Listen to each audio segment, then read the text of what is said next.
Well, good morning. Thought I'd join everybody for a quick coffee break. Most of us working from home. Need to take a little time out to relax. Cheers.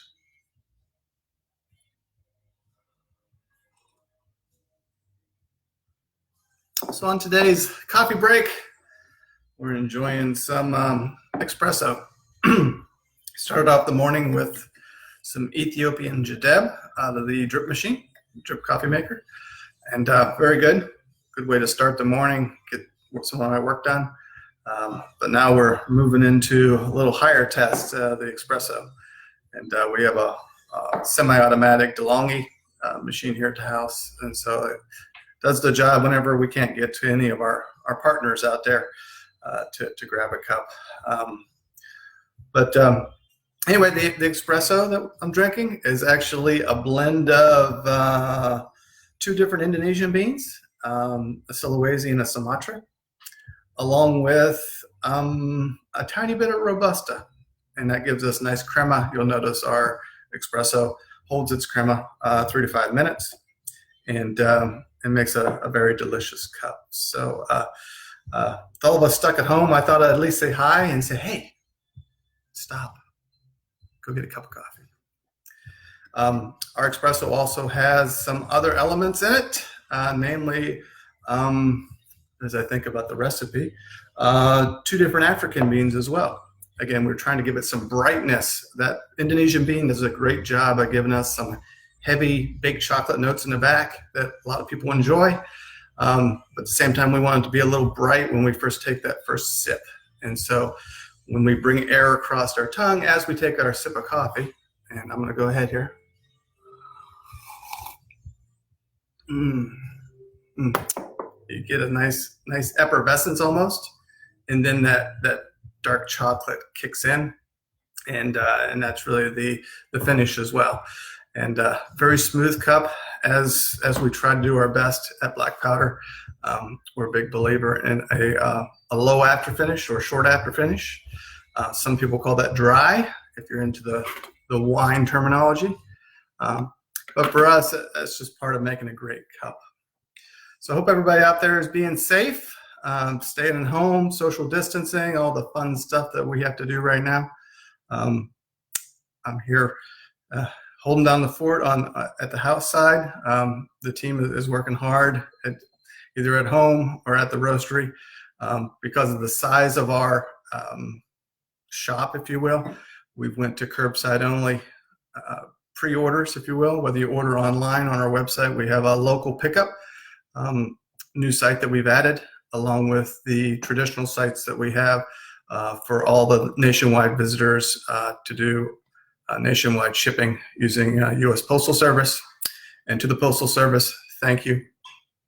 Appreciate you guys delivering and maintaining a pretty good schedule. From the feedback from our customers is that things are being delivered on time or early, so that's good.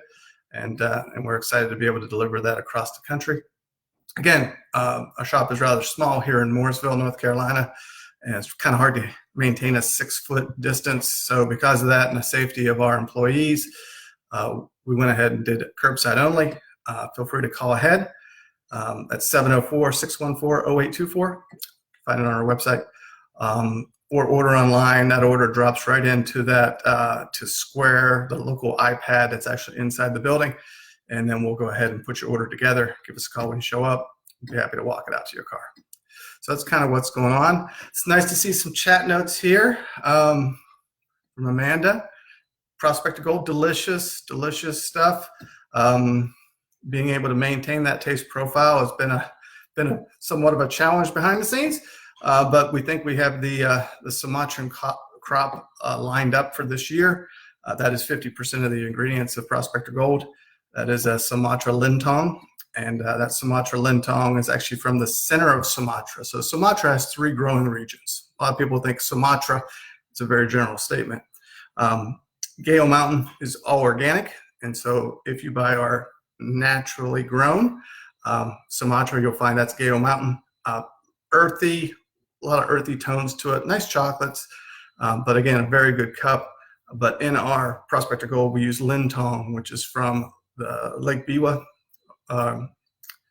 which is in the center of the country, kind of like here in the U.S. we talk about growing grapes. Up in California, similar to there, they have some great fertile valleys that they produce some really sweet, rich, and creamy coffee. And the coffee beans are very, very long. If you look at them, and that's the coffee variety.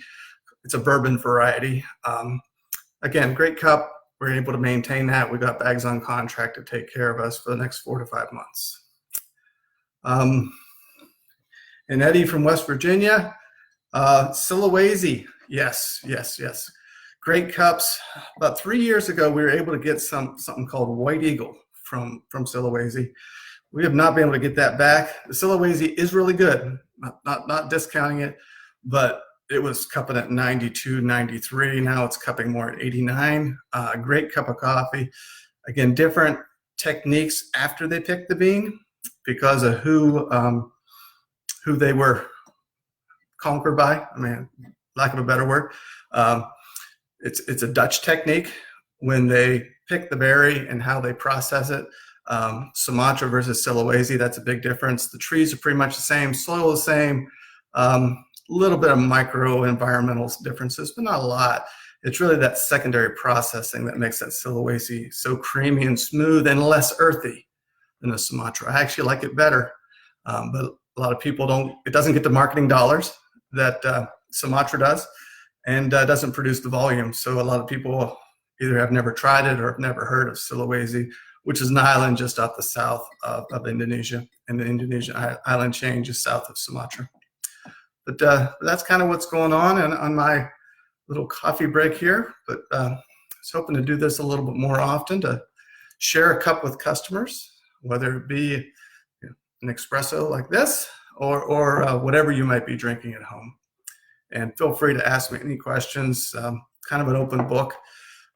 The wife keeps on telling me I share too much, but to me, artisan roaster, craft roasted coffee, if people want to understand, we're willing to share this type of information so you can make an educated decision when you're there at the grocery store looking at bags of coffee or shopping online. Do you make any blends similar to Mochs Java? Well, actually, Mochs Java is Prospector Gold. Little known fact, but Mochs Java is actually the combination of two cities, Mocha and Java, and to happen to be Sumatra and Ethiopia. Used to be, if you're familiar with Cradle of Civilization, it wasn't actually Ethiopia. It was, trying to think of the name of the country, another country through there that we don't do business with as the U.S. And so our interpretation of that is a blend of Ethiopian and blend of Sumatra, which is Mochs Java, based on the name of the ports back in the late 1800s. The two cities put their coffees together and created Mochs Java. Nothing to do with chocolate, but there are chocolate tones, but a lot of people are confused by that, thanks to maybe a major chain that begins with S that puts chocolate in a lot of things. So anyway, great joining you guys for just 10, 15 minutes here. It's the first time I have, it's not even been that long. Wow. It's the first time I've used Facebook Live, probably for 2 or 3 years. So something I know I should do more often, just have to make time.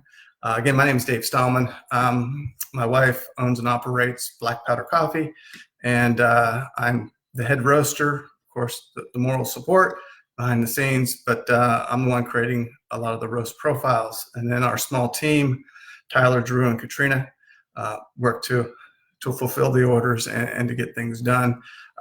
I'll just stay here and be the product tester, but the reality is that even yesterday I was in tweaking some roast profiles on our Ethiopian Gadeb because the supply is getting low, and we got some from, if you will, another field. It's really another batch, and it came in a little different. So we had to tweak the roast profile a little bit. And for those of you not familiar with roasting, let me just talk a few minutes about that. Our cycles run on the roaster between 12 and 15 minutes, 15 and a half minutes, depending on what we're trying to do. And what us craft roasters, artisan roasters do across the country is we change the speed of development. how much heat and how much air you provide to that green bean to turn it into the brown bean that you're used to buying. And with this Ethiopian, it was a much wetter batch, which means it took longer to absorb energy. And that's one reason we use a computer to help us document and understand. So this is a wetter crop. So instead of being the normal 11%, it was probably measuring 13 or 14. So we had to go through a longer drying cycle, but we don't want to mess up the fruitiness and the sweetness that you get from that Ethiopian Gadeb. So we had to accelerate a little faster after we got the water out of it to get it to the right temperature so we could hold it there. So we would call it the dwell time. And during the dwell time, we do things like add a lot of air or cut air, depending on what we're trying to do. If it's an Ethiopian, we're going to add air as a way to quickly develop that bean. And you'll notice all the coffee from black powder. If you snap a bean in half, you'll notice this consistent color through the bean. And that is intentional. That is part of our quality processes and the way we roast. We don't want it to be dark on the outside, kind of a yellowish brown on the inside. That just means you went way too fast, and you're going to get a lot of inconsistencies in the cup and a lot of bitterness. And so by us doing some of these dwell tactics and maintaining roast profiles batch to batch, we're able to produce a quality product consistently. And also, when we get some stuff in that's a little bit different, either different batch or just a different bag, we have to make adjustments to our standard for the year on what we're trying to do. And that's one reason, and we do our best to maintain cupping and the profiles, but sometimes you'll get a bag and it's like, wow, this is crazy good. The next time you get a bag and say, man, it's still good, but it's not crazy good. And we love the crazy good. And so us being repeatable with crazy good is kind of the goal of what we try to do on the roaster. And through constant cupping, whether it is at home here, all the employees that take coffee home, we do cupping at the office as well. That's all part of the magic. Sadly, because of social distancing, we're not able to share that in our little shop area, because normally we'll put a pot out there every Thursday, Friday, and Saturday. And the intent of that is not just to share with you something different. It is, I mean, that's part of it. But it's also for you to taste some differences and share with them, whether you like them or dislike them. And we'll talk to you about, what you're tasting, why it's different or why it's the same. Again, running a craft or an artisan company, whether it be beer, wine, or coffee, these are all agricultural crops and they're converted. And so we do get some variations based on the weather and based on the bean itself, the crop itself. So there's a lot of variables that people don't understand. And we don't need you to understand how the watch works. We just need you to tell the time. Something one of my engineering managers always told me.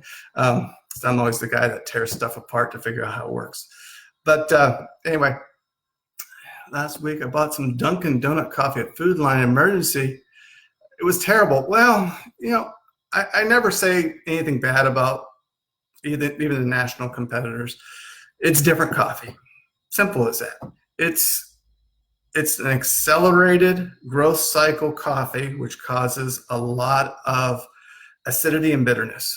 And so all the craft guys, we focus on cupping scores 86 and above. Some focus on 82 and above, depending on who you are. Those are slowly grown, high elevation grown, normally shade grown coffees. And all those big words just mean smoother cup, right? And so when you're Dunkin' Donuts and you're mass producing a large quantity, you're getting it out of the valleys. It's growing fast. They're hoping to get 2 crops instead of 1 a year. I mean, there's a lot of things that go into making a coffee for a chain like Dunkin' Donuts. I'm not saying it's terrible. I'm just telling you I can't drink it anymore. My stomach cannot handle that level of acidity, and that's one of the reasons we created black powder 7 years ago. As I traveled the country for my job, I needed a good cup of coffee. And I learned to find the little coffee shops. And even then, I wasn't satisfied with the quality of the cup and my stomach grinding all the time. So I really learned to find better coffee. And that's the reason Black Powder was born. And we're excited to be able to bring this kind of quality to you. And glad you enjoy it. And Cody, you are a snob, and that's okay. I don't mind that. I love coffee snobs. I'm not perfect. I read a lot. We've tried a lot. But that's part of owning a small business and creating this, not just this brand, but all the processes behind the scenes. It's been exciting, and it's disappointing that we're through this social distancing isolation. It's very concerning that a lot of our wholesalers went to zero, and luckily we had a balanced business model that allows us to still do online, curbside pickup, grocery store. You can find us at Harris Teeter, Publix, and Lowe's in the state of North Carolina only. So those types of things are helping us maintain employment, maintaining roast cycles, not letting beans age, the things we worry about behind the scenes that you don't see. We don't want any coffee that we roast to celebrate a 1-week birthday before it's out on the shelf. And all of our green beans, we don't want them to celebrate an annual birthday because we want that crop to be fresh. That's part of the magic of specialty coffee. All right. Well, I got my other job to do. So hope everybody has a great day.